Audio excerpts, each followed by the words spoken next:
like this better. Okay, welcome back to What's Better Than Great. This is Mike. And Shauna. And today we're going to dive into a topic that is just straight up spiritual. For most people, this is probably going to be something that is... I mean, what do you mean? A high touch. I don't think spirituality means different things for different people. So right. When you say spiritual, what would you say your definition is? Well, what I really mean by that is that some people will get turned off by the thought of like enlightenment because it might be too woo woo. Sounds like it's more of a religious dogma type of thing. Yeah, like there's a lot of people who literally think of anything spiritual or not measurable as like, let me get away from this before everybody starts, pulling out the weird stuff. Yeah. You know what I mean? So I just wanted to address what we're going to talk about is enlightenment, right? So what enlightenment actually is, how to actually attain enlightenment, if you want to think about it like reaching enlightenment. And ultimately, is it something that is plausible, not plausible, so on and so forth. We're just going to discuss it. So first I want to say what enlightenment is, okay? Well, let's think about it. It can be different things for different people. What we did was listen to a couple of different theorists, philosophers. Right. And already, in my opinion, I already had an opinion of what enlightenment is to me. And that's kind of what made me want to look into it. But what we did was we researched like, okay, well, if somebody said how to reach enlightenment, right, and they just searched it in Google or YouTube or something like that, what would they come across? And so we looked at that to see, okay, do we agree with these people? Do we, is this really what it is? And the funny thing is that it's not, even with that search, it's not that cut and dry. Like some of it is spiritual, some of it is not spiritual, and is more of a... And again, I think spiritual for me is more, it's not necessarily religion, but it has to do with self-improvement. You right. know what I mean? Like being introspective and seeing yourself in terms of, and seeing the world around you as something bigger than yourself. Seeing what's going, you know what I mean? Like, right. And you know what? I guess maybe that's the first thing we really should address is like, what is spiritual for me may not maybe seem spiritual for some people, and it might seem overly spiritual to somebody else. So to me, what I think about when I think of spirituality is not what religion you follow, or not anything like, okay, well, this is my practice or my belief that I routinely do in order to be be in good standing with some being. So it's not like a doctrine, basically. Right. There's no dogma to it. There's nothing. It's literally just, I think of spirituality as this, right? And hopefully this is a simple thing for people to understand. I look at it like this. I am not my body, and so I'm not the things I do, right? My body is a container for my spirit, right? And my spirit goes through life and experiences life through my body. And in order for me to, I guess best way I could say it, order for me to accomplish the things I want to accomplish, or have the things I want to have in my life, or just be the type of person I want to be in my life, I have to cultivate certain qualities about my spirit, right? So you might say that this is self-help or personal development. For me, it's a spiritual growth that I look at it as, you know what I mean? So that's how I look at spirituality is what can I put into myself to understand the world in a better way in order to know how to navigate the world in a way that works. Right. That's spirituality to me. Yeah. I think for me, spirituality is being able to understand a concept that is bigger than yourself. Like, for instance, some people believe that all nature is connected. We're all connected to nature, and nature's all connected to us, and we're connected to everything in the world. Right. You know what I mean? It's a concept that's bigger than just you and your life. Some people believe in the law of attraction, right. And that you manifest everything, and everything that comes in your life is manifested from something that you thought of. And so it has to do with the energy and different things that are going on in the universe and that sort of thing. So it's a concept bigger than yourself. That's what I think of as the idea of something spiritual. And that, like I said, that can mean different things to different people. For me, I feel like my idea of what spiritual is a combination of different things.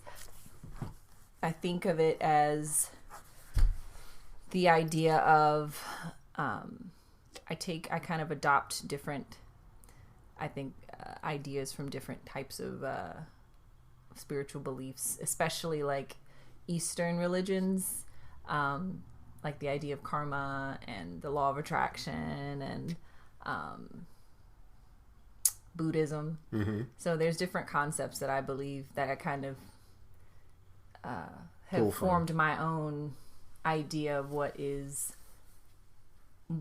makes sense to me, right, as being more spiritual. So if you had to say, hey, this is what I believe spirituality is, to just a random person that you met at lunch, right, and y'all just got into a deep conversation for whatever reason, and you had to say it in like a sentence or two, how would you describe it?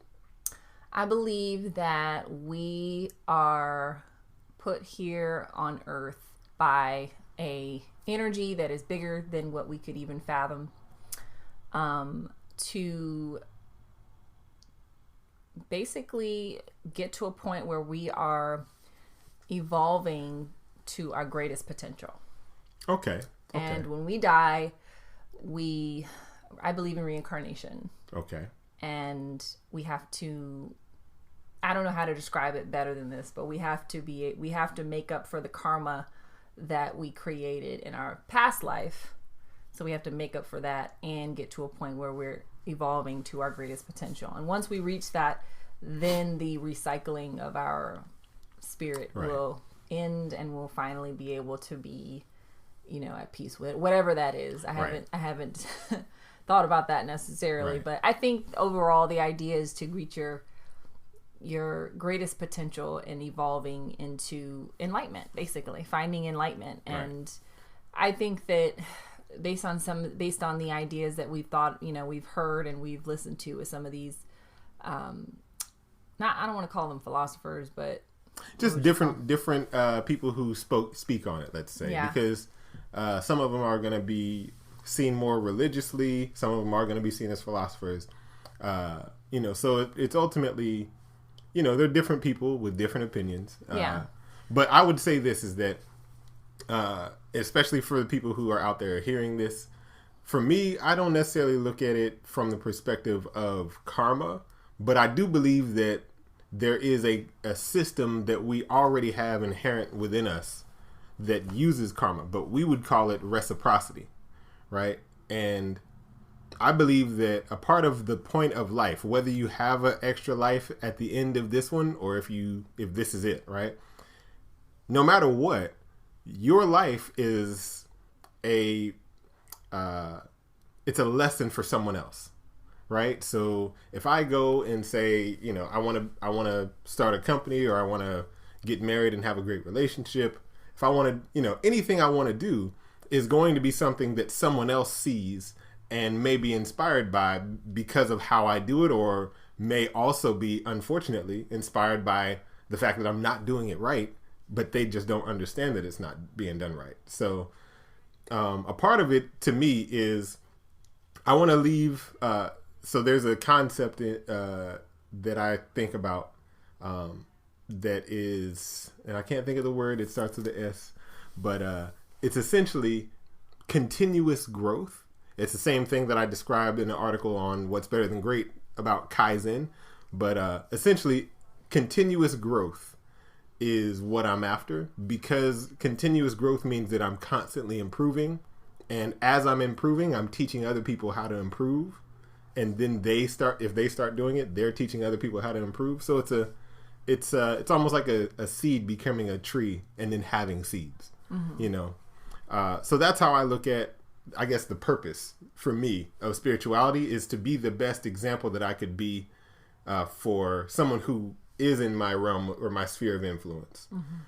So yeah, that I think is the point for me. Even if karma is true and I were to be, reincarnated, I think that's the thing that I would want to continue to do for the next life, is try to think about things as though what I do is important because someone else is going to try to copy it, no matter if I think it's a good thing or a bad thing. Right. Okay. So anyway, now that we've discussed what we think spirituality is, we're going to get into what we believe enlightenment is. I would say, I don't think we necessarily define what spirituality is. I think because spirituality is... It's hard to define. But it's our spiritual beliefs. What our spiritual beliefs are. Right. So now that we've discussed that, we're going to go ahead and talk about and what we believe enlightenment is right after this break. Did you know that 32% of Americans listen to podcasts monthly? It's a great way to start a business and share your thoughts on anything you want. Unfortunately, the cost of podcasting equipment and the challenges of editing and distributing your podcast is usually what stops people from getting started. That is until Anchor.fm. If you haven't heard of Anchor, it's the easiest way to make a podcast. Let me explain. It's free. There's creation tools that allow you to record and edit your podcast right from your phone or your computer. Anchor will also distribute your podcast for you, so it can be heard on Spotify, it can be heard on Apple Podcasts, and a whole lot more. You can make money from your podcast even without having a listenership, right? It's the easiest way to make a podcast. It's everything you need all in one place. So if you're ready to get started with your podcast, download the free Anchor app right now or go to anchor.fm to get started. That's anchor.fm. All right, everybody, welcome back. And we are going to talk about enlightenment. Like, what is enlightenment in general? Not just, because we did some research. We looked around online, of course, and we tried to find all the things that, if you're searching for enlightenment, different people's ideas and takes on what it is. Right. Like, if you were searching for it, what would the thing be that you would find?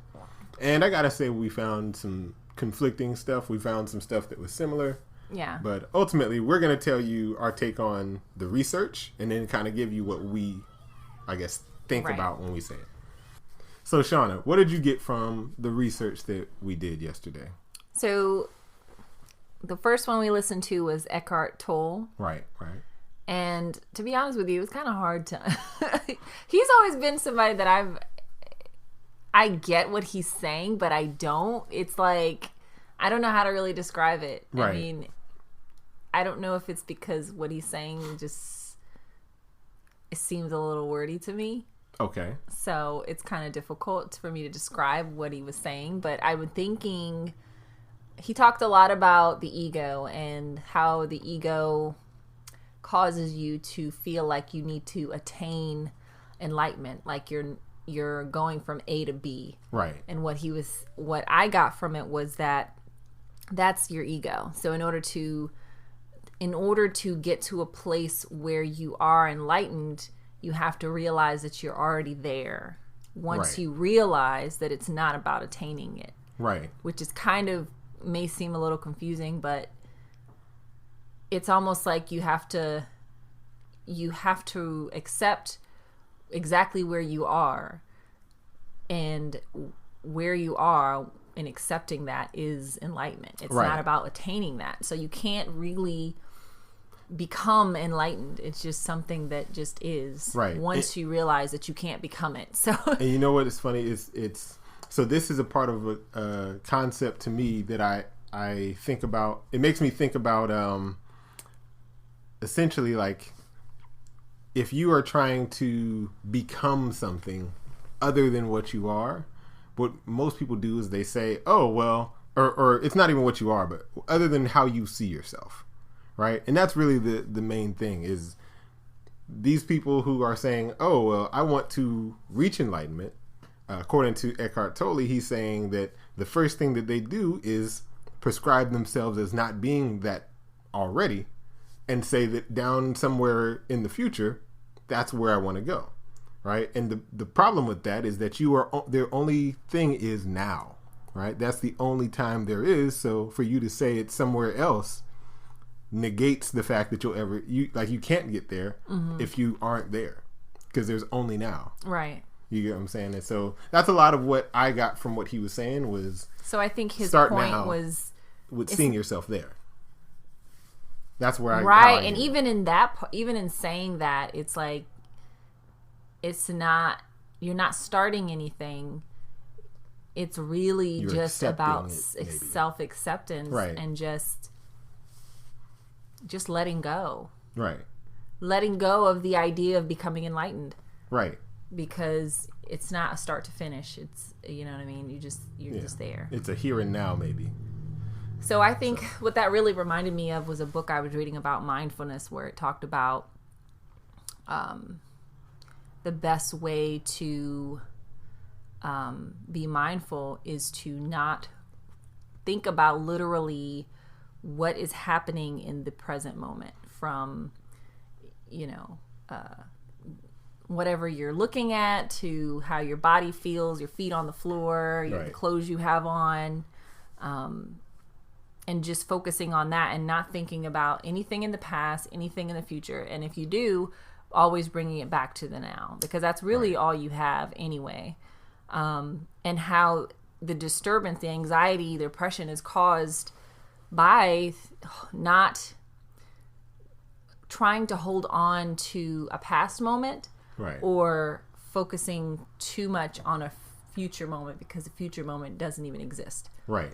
Right. And so I think that's how I related it to what Eckhart Tolle was saying about just letting go and being.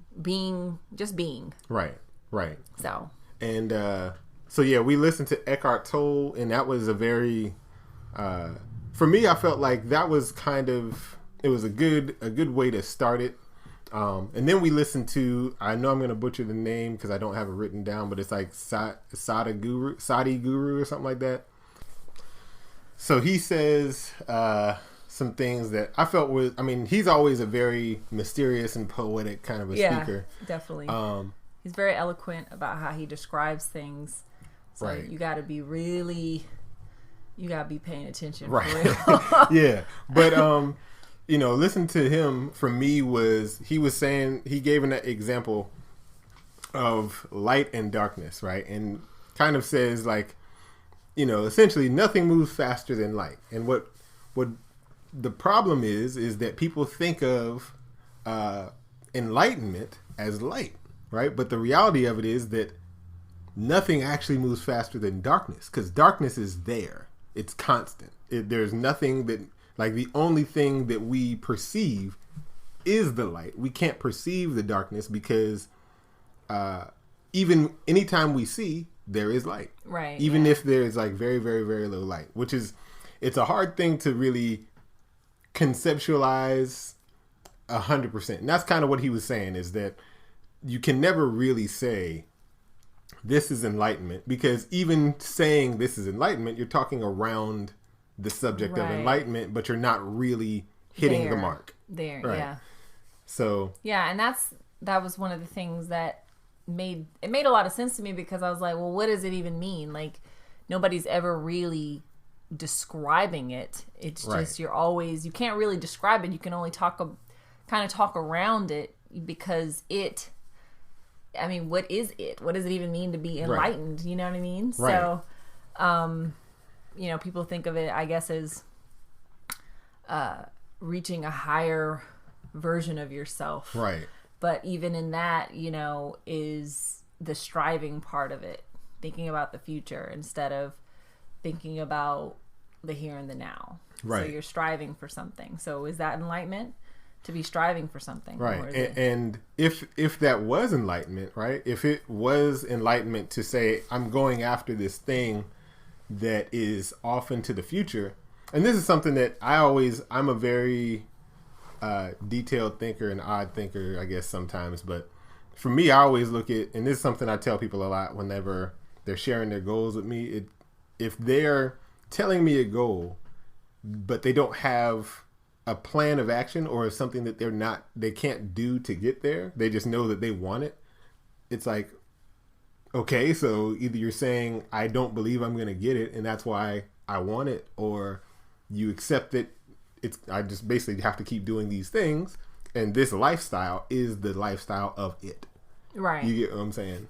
So that's how I look at goal setting, right? So, and this is another topic for another day, but ultimately, I think that the point of pulling that into the whole enlightenment thing is that I look at it like this. If you say, I want to achieve enlightenment and it's something to strive for, then you'd have to know a plan of action to get there.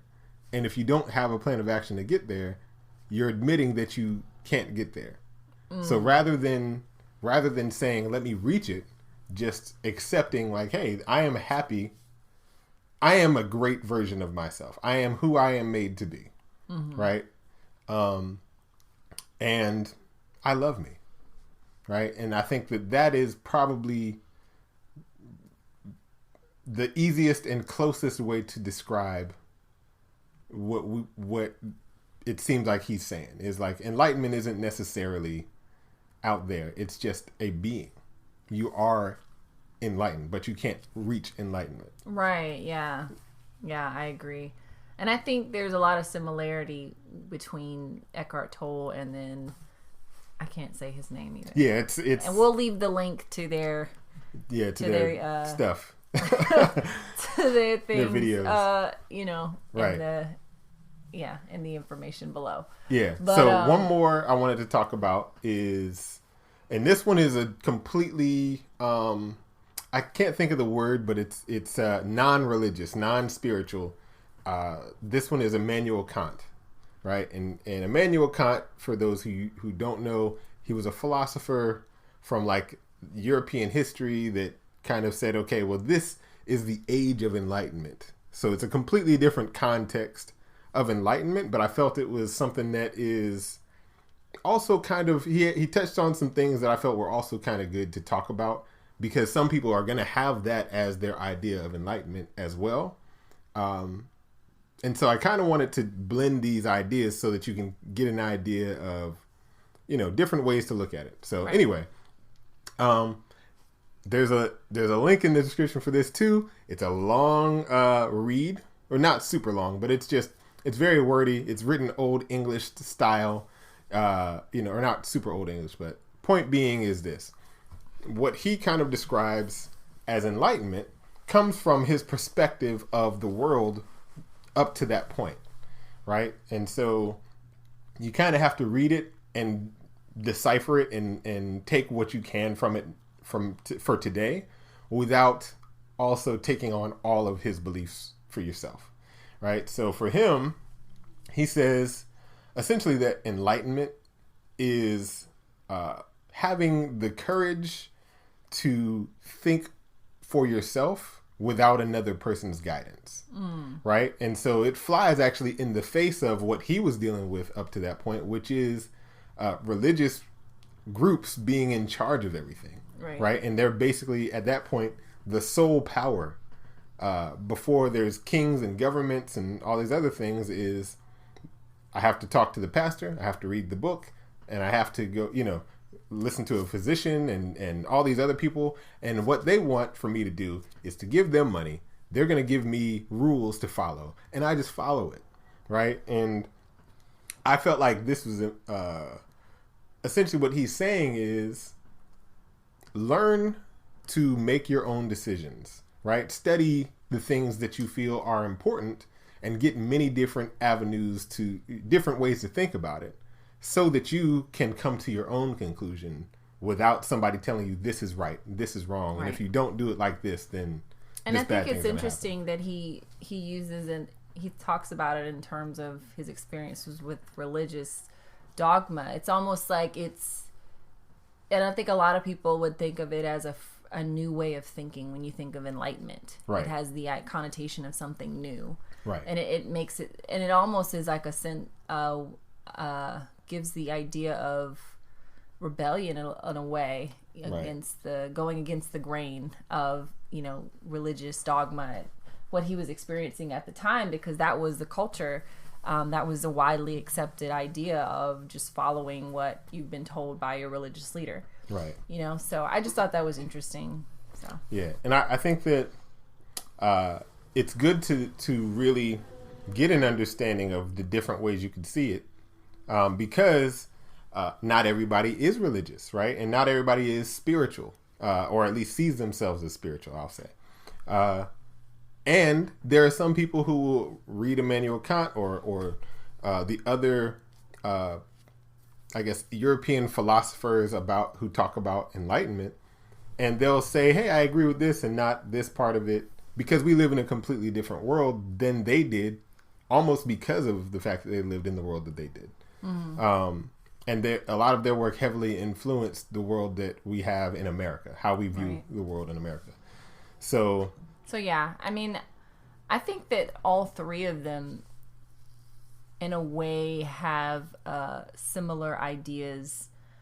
They say it obviously in a different way, but if you think about the last one, and Immanuel Kant is right, he was saying that enlightenment for him was the idea of being able to think for yourself and going against a religion that is constantly putting you in a position to have to strive for something. And really more of the way I see it is that and he's really saying, like, hey, let's strive for being able to use our own logic and our own reason and come to a conclusion, rather than having blind faith in an authority figure, whether that authority figure is a religious book or a social leader.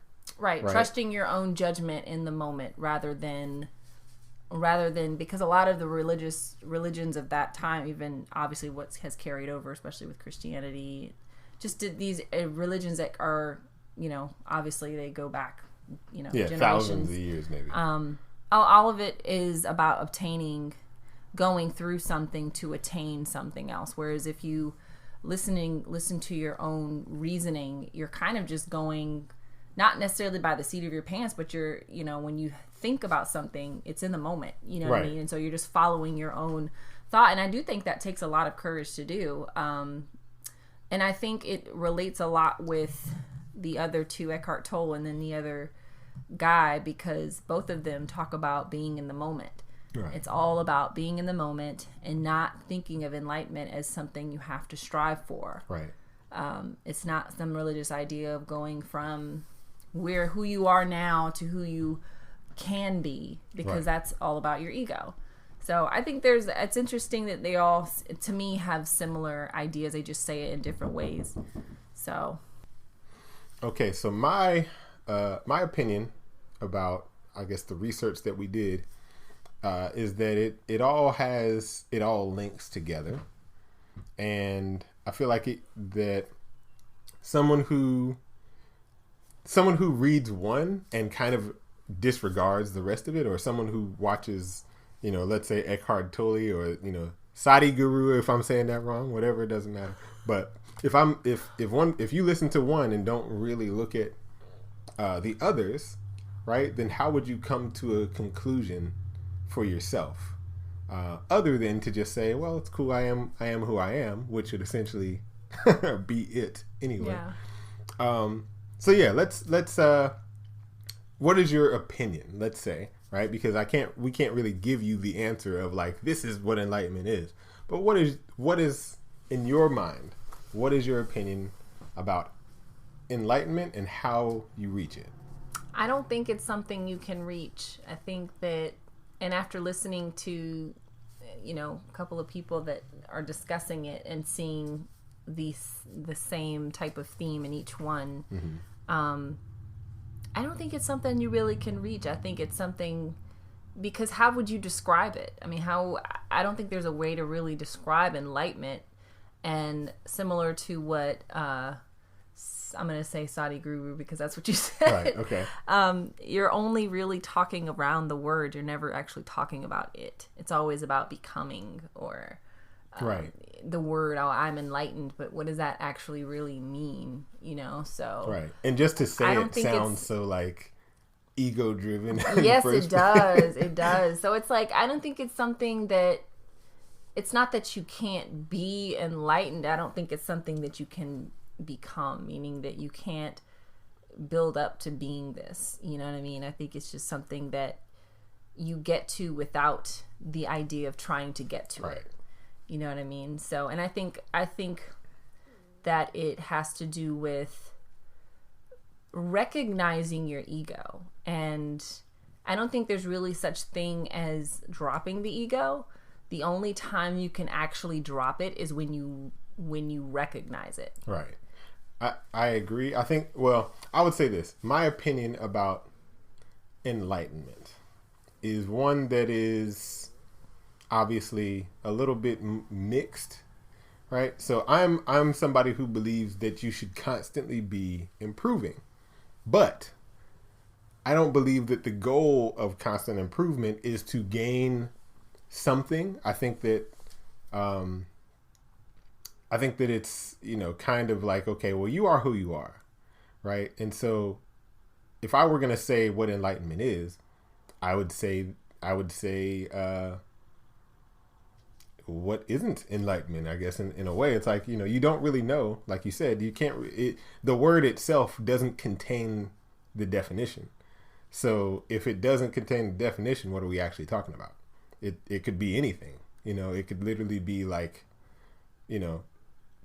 I used this example when we weren't recording, but it's like, well, if you've got a cup and I don't call it a cup anymore and I just make up a sound for it, is it still not doing what it needs to do to be what you need it to be? Right. Right. And so it's an elusive definition, right?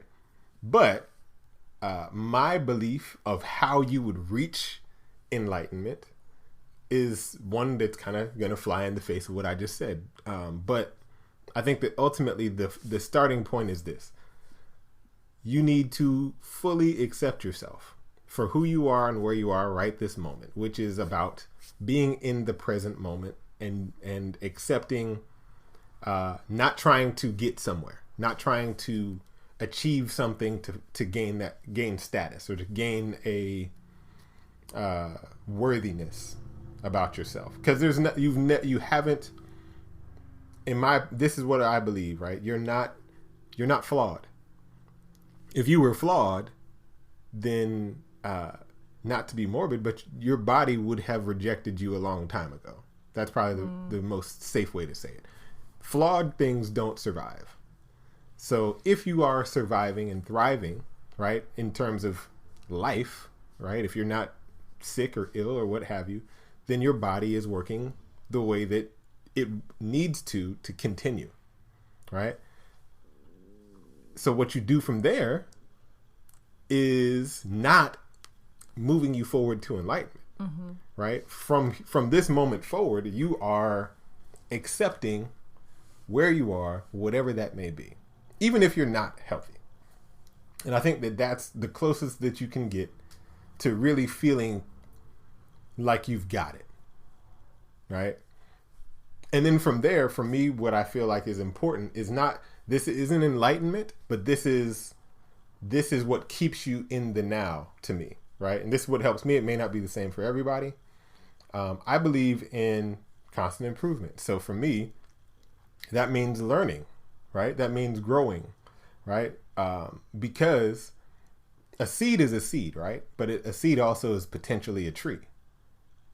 So a seed by itself you could say, hey, this seed is the seed of enlightenment, right? And I just accept this seed, and then you put it on the mantle, and it just stays a seed, right? Now, eventually, that seed is worthless and useless because after you plant it, it's rotten. You can't, nothing will grow.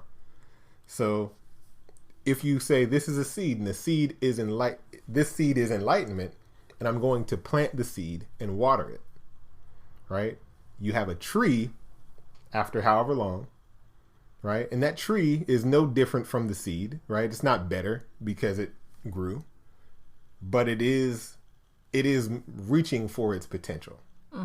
So I think that's my belief, is that you should always be learning, because you are